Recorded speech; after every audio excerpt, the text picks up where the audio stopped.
ሪታ ልብ አንጠልጣይ የህይወት ታሪክ ክፍል 9 ተራኪ ረዚቃ መሐመድ። ለሚስክ ዩቲዩብ ቻናል አዲስ ከሆናችሁ ላይክ፣ ሼር እና ሰብስክራይብ በማድረግ ቤተሰቦች እንድትሆኑ በታላቅ አክብሮት ጋብዛችኋለሁ። ቪዲዮውን ላይክ በማድረግ ይጀምሩ። የናኦድ የመጨረሻ ቃላት በጆሮዬ ላይ ልክ እንደ መብረቅ አስተጋቡ። መጀመሪያውንም ወደ አንቺ የመጣበትን ምክንያት የሚለው ድምጽ ጭንቅላቴ ውስጥ ሲያስተጋባ ስልኩ እጄ ላይ እንዳለ ደንዝዤ ቀረው። ናኦድ ምን ማለትህ ነው? ለማለት እንኳን አፌ አልታዘዛለኝ። በዚህ መሃል መስመሩ ተዘጋ። ልቤ በፍርሃት መምታት ጀመረ። ናኦድ ለኔ ያለው ፍቅር፣ ያ ሁሉ እንክብካቤና መቆርቆር በስተጀርባው ሌላ የተሸሸገ ሚስጥር ነበረው ማለት ነው። ሄኖክስ እኔን ያገኘኝ በቅር ነበር? ጥያቄዎቹ አእምሮዬን ሊያሳብዱት ደረሱ። ነገር ግን ያንን ሚስጥር ለማወቅ ወደ ውጭ መውጣት ቀርቶ ከክፍሌ መውጣት የማልችልበት አዲስ የህይወት ምዕራፍ ተጀመረ። የሰፈር ወሬና የቤት ውስጥ እስር በማግስቱ ጠዋት እውነታው ይበልጥ እየከበደ መጣ። እኔ በደረሰብኝ ጥቃትና ስብራት ምክንያት ማገገም እንኳን ሳልችል በሰፈር ውስጥ የሚወራው አሉባልታ ቤታችንን ጥቁር ጥላ አከበበው። ወሬው ልክ እንደ ሰደድ እሳት ነበር የተሰራጨው። ሰዎቹ የእውነቱን መነሻ ሳያውቁ የራሳቸውን ታሪክ እየፈጠሩ ስሜን ማጠልሸት ጀመሩ። እናቴ ሱቅ ለመግዛት ስትወጣ በየደጃፉ ቆመው በሹክሹክታ የሚያወሩት ወሬ በቤት ውስጥ ይሰማኛል። ያቺ የአቶ ገዴ ልጅ ጨዋ ትመስላል ነበር። ይኸው ከማንም ጋር አድራ ምን ሆና እንደመጣች ይዋት። ለካስ ተደብቀ የምታደርገው ነገር ነበራት። ስማቸው በሰፈር አስጠፋችሁ እያሉ ማውራታቸው ይሰማኛል። አባቴ ከሰዎች ሰላምታ መለዋወጥ አቅቶት አንገቱን ደፍቶ መኖር ጀመረ። በእኔ ምክንያት እኔንም ያንን የሰዎችን የአይን ፍርሃትና የሐሜት እሾህ መቋቋም ስላልቻልኩ ራሴን ሙሉ በሙሉ አገለልኩ። ከአልጋዬ ላይ አልነሳም ነበር። ትምህርቴን አቋረጥኩ። ዲኮሩ ጋር የነበረኝን ግንኙነት አጠፋው። ስራዬን ተውኩት። ለአንድ ወር ሙሉ ክፍሌ ውስጥ እንደ በድን ሁኜ ተቀመጥኩ። አንዳንዴ ከመሬት ተነስቶ መንፈሴ ራሴን እንዳጠፋ ቀላል አማራጭ ይሰጠኛል። የፍራፍሬ መቁረጫ ቢላ፣ የአባቴ የተለያዩ መድኃኒቶች፣ ብቻ ብዙ ነገር። ይህ አልበቃ ብሎ ወንድሜ በኔ ላይ ያለው ጥበቃ በጣም ጥብቅ ሆነ። እኔን ለመጠበቅና ከእንግዲህ በሰዎች እንዳልጎዳ ካለው ጉጉት የተነሳ ከናኦድ ጋር ዳግመኛ እንዳልገናኝ ስልኬን ቀማኝ። ሪታ ስሚኝ፣ እኔ ላንቺ አስቤ ነው ይለኛል። በየቀኑ ክፍል እየመጣ ያ ቤተሰብ ህይወትሽን አበላሽቷል። ሄኖክ በህግ ቁጥጥር ስር ቢውልም ወንድሙ ናኦድም ቢሆን ዳግመኛ ወደ አንቺ ህይወት እንዲቀርብ አልፈልግም። ከሱ ጋር እንድትገናኝ አላደርግም። እኔም ወንድሜን ይበልጥ ላለማስከፋትና የቤተሰቤን ስብራት ላለማባባስ ዝምታ መርጫለሁ። ናኦድን ማግኘት፣ ያንን የነገረኝን ሚስጥር ማወቅ ብፈልግም ነገር ግን አሁን ላይ ከቤት መውጫና የመገናኛ መንገድ አጣሁ። ከ2 ወራት በላይ በዚህ ስቃይና የቤት ውስጥ እስር አሳለፍኩ። ከ2 ወራት በኋላ የአስደንጋጭ መርዶ፣ ከ2 ወራት የቤት ስቃይና ጭንቀት መገላገል በኋላ ሰውነቴ ላይ እንግዳ የሆኑ ለውጦች መታየት ጀመሩ። ጠዋት ጠዋት ከባድ የማቅለሽለሽ ስሜት ያቃጥለኛል። ምንም ምግብ መቅመስ አቃተኝ። ሰውነቴ በጣም እየደከመና እየዛለ መጣ። እናቴ ሁኔታዬ ስላላማራት በአስገዳጅነት ወደ ሆስፒታል ይዛኝ ሄደች። ዶክተሯ የተለያዩ ምርመራዎችን ካደረገችልኝ በኋላ ውጤቱን ይዛ ወደ ክፍል ውስጥ ስትመለስ ፊቷ ላይ ፈገግታና መደናገጥ፣ ሀዘን ይነበብ ነበር። ማህደሩን እያገላበጠች ወደ እኔና ወደ እናቴ ተመለከተች። ሪታ የምነግርሽን ነገር ለመቀበል ራስሽን አዘጋጂ አለች ዶክተሯ ድምጿን ዝግ አድርጋ። ምን ሆናለች ልጄ? ደህና አይደለችም እንዴ ዶክተር? አለች እናቴ ተንቀጠቀጠች። ሪታ የ2 ወር ነፍሰ ጡር ናት። እርሱም ማየት ሊሆኑ ነው፣ እንኳን ደስ ያላችሁ ብላ ፈገግ አለች። እኔ ግን ቃሏ ልክ እንደ መብረቅ ጭንቅላቴ ላይ ወደቀ። ክፍሉ መሽከርከር ጀመረ። የ2 ወር ነፍሰ ጡር ማለት ያ ማለት ያ ህይወቴን ያበላሸው እኔን ለመበቀል የተጠቀመብኝ ሄኖክ ልጅ የናኦድ ወንድም ልጅ በሆዴ ውስጥ አለ ማለት ነው። ውስጤ በከባድ ስብራትና ህመም ተሞላ። ማልቀስ እንኳን አቃተኝ። ድንዝዝ ብዬ ቀረው። የአውሬ እኔን አጥፍቶኝ ሳይበቃው አሁን ደግሞ በእኔ ማህፀን ውስጥ ዘሩን ጥሎ አልፏል። ቀና ብዬ እናቴን አየዋት። ሰብሬያታለሁ፣ ጎድቻታለሁ። ከልቧ ስታዝንብኝ አየዋት። ይህንን ከባድ መርዶ ለቤተሰቦቼ በተለይም ለክብሩ ለሚሞተው አባቴና እኔን ሌሊትና ቀን ለሚጠብቀኝ ወንድሜ እንዴት ነግራቸዋለሁ? ህይወቴ ዳግመኛ የማትነሳ ሆና የተሰበረች መሰለኝ። በማህፀን ያዝኩትን ልጅ ሳስብና የደረሰብኝን በደል ሳስታውስ ውስጤ ላይ ያለው ህመም ሊገለኝ ደረሰ። የዛኔ ከምርም ራሴን ከዚች ምድር ለማግለል ወሰንኩ። በሆስፒታሉ ክፍል ውስጥ ያለው አየር በረዶ ሆኖብኛል። የዶክተሯ ቃላት ጆሮዬ ላይ ደጋግሞ ሲያስተጋቡ አካሌ እንጂ ነፍሴ እዚህ ያለች አይመስለኝም። የ2 ወር ነፍሰ ጡር የአውሬ ህይወቴን ቀጥፎ ክብሬን ረግጦ የወላጆችን አንገት ያስደፋው ሄኖክ ዛሬ በማህፀኔ ውስጥ አሻራውን ጥሎ አልፏል። ዞሬ እናቴን አየዋት።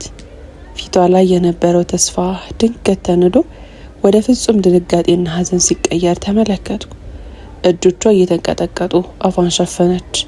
ከዓይኖቿ የሚፈሱት እንባዎች ለምን የሚሉ ጥያቄዎችን ያዘሉ ነበሩ። እኔ ግን የማልቀሻ እንባ እንኳን አልነበረኝም። ውስጤ ደርቋል። የወላጆችን ስብራት፣ የሰፈሩን የሐሜት እሾህ፣ አሁን ደግሞ ይህንን መርዶ ተሸክሜ እንዴት እኖራለሁ? አዎ ሁሉም ነገር እዚህ ጋር ያበቃል አልኩኝ በውስጤ። ይቺ ምድር ለእኔ ከእንግዲህ የምትሆን ቦታ እንዳልሆነች ሙሉ በሙሉ አመንኩ። ከሆስፒታል ወደ ቤት ስንመለስ እናቴም ሆነች እኔ አንዲት ቃልን አልተነጋገርንም። እቤት እንደገባን በቀጥታ ወደ ክፍሌ ሩጬ ገባውና በሩን ቆለፍኩ። ወንድሜ ያገደኝ የቤት ውስጥ እስር አሁን ለእኔ ፍርዴን የምፈጽምበት ቦታ ሆነልኝ። ቀና ብዬ ክፍሌን አማተርኩ። ቀደም ሲል ያሰብኳቸው አማራጮች በአእምሮ ውስጥ መጡ። ከአልጋ አጠገብ ወዳለው መሳቢያ ተራመድኩ። እጆቼ እየተንቀጠቀጡ የፍራፍሬ መቁረጫ ቢላውን አወጣሁት። ይቅርታ አባዬ፣ እማዬ ይቅርታ ስል በሹክሹክታ ነባሁ። ከእንግዲህ የእናንተ ሸክም መሆን አልፈልግም። ቢላውን ወደ እጅ አስጠጋሁት። የልብ ምቴ ይፈጥናል። በአፌና በፊቴ ላይ ከባድ ላብ ይፈሳል። ህመሜና ስቃዬ ጣሪያ ነክቶ ነበር። በዚህ ዓለም ላይ ብቸኛ የሆንኩ ማንም ሊረዳኝ የማይችል መሰለኝ። ልክ እጄን ልሰነዝር ስል ግን ባልተጠበቀ ሁኔታ በማህፀኔ አካባቢ አንድ እንግዳ የሆነ ስሜት ተሰማኝ። በጣም ከባድ የሆነ ቁርጠት። ቢላው ከእጄ ላይ አምልጦ መሬት ላይ ወደቀ። በከባድ ህመም ምክንያት ወለሉ ላይ ተዘረገኩ። ያ ስሜት ልክ በውስጥ ያለው አዲስ ህይወት እባክሽ አታጥፊ፣ እኔ ጥፋተኛ አይደለሁም ብሎ እየለመነኝ ይመስላል። በዚያው ቅጽበት ኃይለኛ የበር መንኳኳት ተሰማ።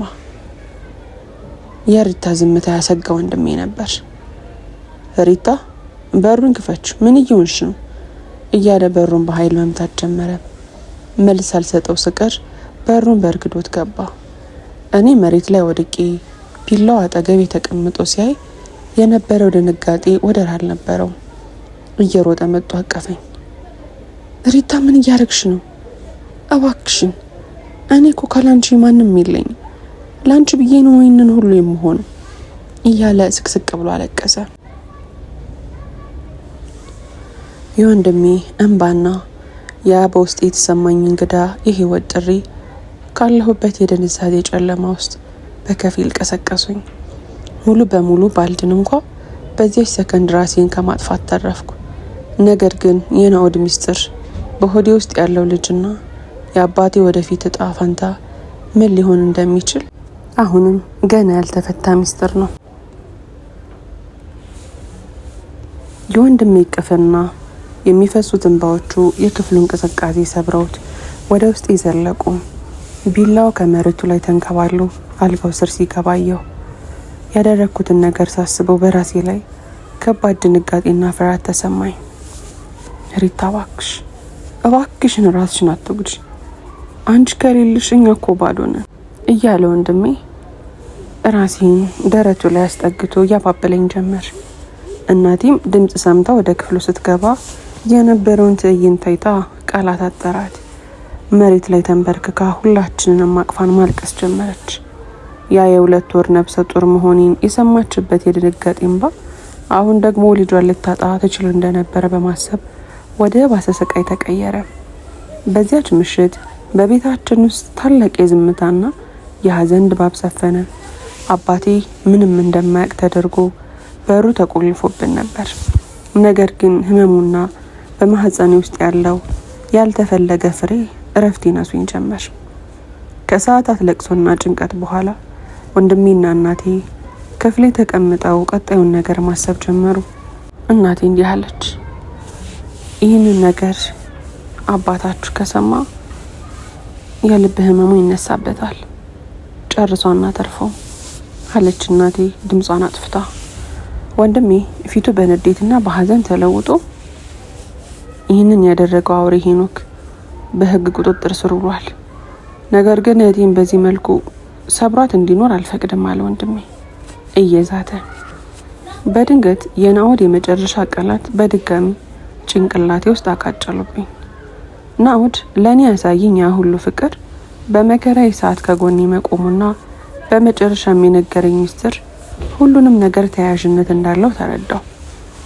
መጀመሪያውኑ ወደ አንቺ የመጣበት ምክንያት ማለቱ ሄኖክም ሆነ ናኦድ እኔን ለማግኘት አስበውና አቅደውበት እንደነበረ ያሳያል። ግን ለምን? እኔና ቤተሰቤ በእነሱ ላይ ምን አጠፋን? በማግስቱ ጠዋት ወንድሜ ስልኬን መለሰልኝ። ሪታ፣ ይህንን ስልክ የምሰጥሽ ናኦድን እንድታገኙ ሳይሆን እንዳይደርስብሽ ነው አለኝ። እሺ ብዬ ተቀበልኩት። ከእናቴ ጋር ሆነው ብዙ መከሩኝ። አጎት ልሆን ነው አያት ልሆን ነው እያሉ አባበሉኝ። ሁለቱም ከክፍሌ እንደወጡ ግን እጆቼ እየተንቀጠቀጡ ወደ ናኦድ ስልክ ደወልኩ። ስልኩ ይጠራል። ልቤ በከፍተኛ ፍጥነት ይመታል። ለረጅም ጊዜ ከጠራ በኋላ ስልኩ ተነሳ። ሄሎ ሪታ አለ ናኦድ ድምፁ ተሰብሮ። የኔን መደወል ጨርሶ ይጠበቀው አልመሰለም። ናኦድ አልኩኝ፣ ድምፄ በማልቀስ እየታነቀ። መጨረሻ ላይ የነገርከኝ ነገር ምን ለማለት ነው? ለምን እኔ ላይ ጨከናችሁ? ሄኖክ ህይወቴን አጠፋው። አሁን ደግሞ ቃላቱ ካፌ ሳይወጡ ቀሩ። እርጉዝ መሆኔን ልነግረው አልቻልኩም። ናኦድ በስልኩ ማዶ ሆኖ በረጅሙ ተነፈሰ። ሪታ፣ አንቺን መጋፈጥ በጣም ይከብደኛል። ነገር ግን እውነቱን ማወቅ አለብሽ። እባክሽን በአካል እንገናኝና ሁሉንም ነገር ልንገርሽ። ከዚያ በኋላ የምትወስኙን ውሳኔ ሁሉ እቀበላለሁ አለኝ። የወንድሜን ጥብቅ ክትትልና የቤተሰቤን ስም አጥፊ አሉባልታ ጥሼ ያንን ሚስጥር ለማወቅና የጀመረውን ታሪክ ለመጨረስ ብዬ በዛ ስሜት መውጣት አልፈልግም። አልችልም፣ በአካል መውጣት አልችልም አልኩት። ቆይሽ ለምን ሪታ? ለምን አለኝ። ምክንያቱም እኔ ተሰብሬያለሁ። እኔ ወንድምህ ልጅ ጸንሻለሁ አልኩት። ስልኩን ጆሮ ላይ አልዘጋሁትም። ነገር ግን ከኔ አፍ የወጣው ቃል ናኦድን ጨርሶ ያደነዘዘው ይመስል ነበር። በስልኩ ማዶ ፍጹም ዝምታ ሰፈነ። ከረጅም ሰኮንዶች በኋላ የሚሰማው የናኦድ የሲቃ ድምጽና ስቅስቅ ብሎ ማልቀስ ብቻ ነበር። ሪታ፣ እባክሽ ይቅርታ አድርጊልኝ አለ። ድምፁ በጥልቀት ጸጸት ተሰባብሮ ያንን ሚስጥር ያንን እኔና ቤተሰቤን ያወደመውን እንቆቅልሽ እንዲነግረኝ ብለምነው ናኦድ ግን ከማልቀስና ይቅርታ እያለ ከመማጸን ውጪ ሌላ ቃላት ሊያወጣ አልቻለም።